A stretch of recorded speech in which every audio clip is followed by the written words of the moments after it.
یا الہی بخش دے سید کو روزے حشر تو۔ ایک بہن نے پوچھا تھا کہ اگر کوئی شخص کوئی خبیث اس دور میں نبوت کا دعویٰ کرے تو اس کے بارے میں ہمیں کیا عقیدہ رکھنا چاہیے؟ تو اگر کوئی شخص اس دور میں نبوت کا دعویٰ کرے گا تو بادشاہ اسلام کو حق ہے کہ اس کو قتل کروا دیا جائے، تو وہ قتل کا حقدار ہے بندہ، تو اسی لیے اس کے کفر میں کوئی شک ہی نہیں ہے، بلکہ جو شخص اس کو کافر نہ جانے وہ شخص خود کافر ہو جائے گا۔ تو نبوت کا دعویٰ کرنا یہ اسلام سے بندے کو خارج کر دیتا ہے۔ جس طرح سے قادیانی ہیں کہ انہوں نے مرزا قادیانی کو وہ نبوت کے دعوے پہ صحیح ٹھہراتے ہیں، اور آج تک وہ مرزا غلام احمد قادیانی کو فالو کرتے ہیں، اس کے فالوور۔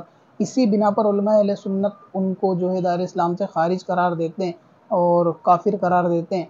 لیکن پلمبر جیسے جو جاہل قسم کے آدمی ہیں، جو لوگ یہ سمجھ رہے ہوتے ہیں کہ بہت بڑا یہ علامہ ہے، پلمبر نے خود اس بات کو کہا ہے کہ وہ مرزا کو قادیانیوں کو اس لیے کافر کہتا ہے کیونکہ وہ اس کو کافر کہتے ہیں۔ اگر قادیانی ان لوگوں کو کافر کہنا چھوڑ دیں تو ہم قادیانیوں کو کافر کہنا چھوڑ دیں گے۔ جو ہمیں کافر کہہ رہا ہے پھر ہم حق رکھتے ہیں کہ ہم اسے کافر کہیں۔ اگر قادیانی ہمیں کافر کہنا چھوڑ دیں تو ہم ان کو کافر نہیں۔ یعنی اس بات سے تو یہ معلوم چلا کہ قادیانیوں کو مرزا کے پاس کافر کہنے کی جو وجہ ہے وہ یہ ہے کیونکہ وہ بدلے میں ہم لوگوں کو کافر کہتے ہیں، جبکہ اہل سنت کے علماء بدلے کی بھاونا سے کبھی کسی کو کافر یا بد مذہب بد دین نہیں کہتے، ان کے پاس اس چیز کی دلیل ہوتی ہے۔ اور جو مرزا نے کہا کہ اگر قادیانی اس کو کافر کہنا چھوڑ دیں گے تو یہ بھی قادیانوں کو کافر کہنا چھوڑ دے گا، تو کیا مرزا قادیانوں کو مسلمان مان لے گا؟ ٹھیک اسی طرح مرزا کے استاد جو ہیں وہ جاوید صاحب، ان کا بھی یہی نظریہ ہے کہ اگر کوئی مسلمان اپنا آپ کو کہتا ہے چاہے وہ قادیانی ہو تو ہم کو حق نہیں ہے کہ ہم اس کو کافر کہیں۔ احمدی حضرات کے بارے میں آپ کی کیا رائے ہے؟ کیا وہ مسلمان ہیں؟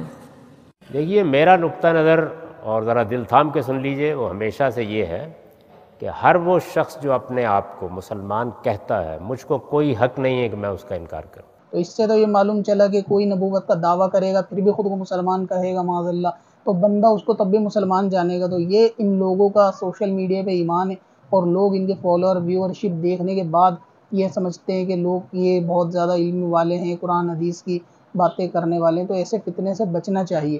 قادیانیوں کو ہم کافر اس لیے نہیں کہتے کہ وہ ہم کو کافر کہتے ہیں، بلکہ قادیانیوں کو ہم اس لیے کافر کہتے ہیں کیونکہ وہ نبوت کے دعوے کے حقدار ہیں، وہ نبوت کے دعوے کو مانتے ہیں۔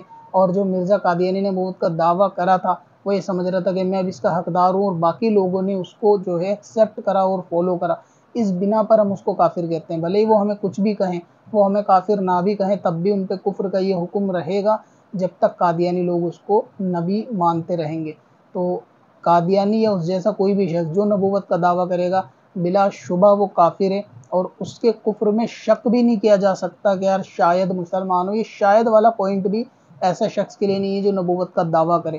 جس طرح ہی مرزا نے کہا نا کہ ابھی جو ہے نا وہ ہمیں کافر کہنا چھوڑ دیں تو ہم بھی چھوڑ دیں گے، وہ ہمیں کہیں نہ کہیں لیکن ان پہ کفر نبوت کے دعوے کی وجہ سے ہے، ہمیں کچھ کہنے نہ کہنے کی وجہ سے نہیں ہے۔ اب اپنی ویب سائٹ بلاگ کے لیے ہوسٹنگ خریدیں قادریhosting.com سے اور پائیں سب سے سستی SSD اور cloud web hosting, light speed اور سی پینل کے ساتھ۔ کب سے اپنی خطاؤں کا شمارا جائے گا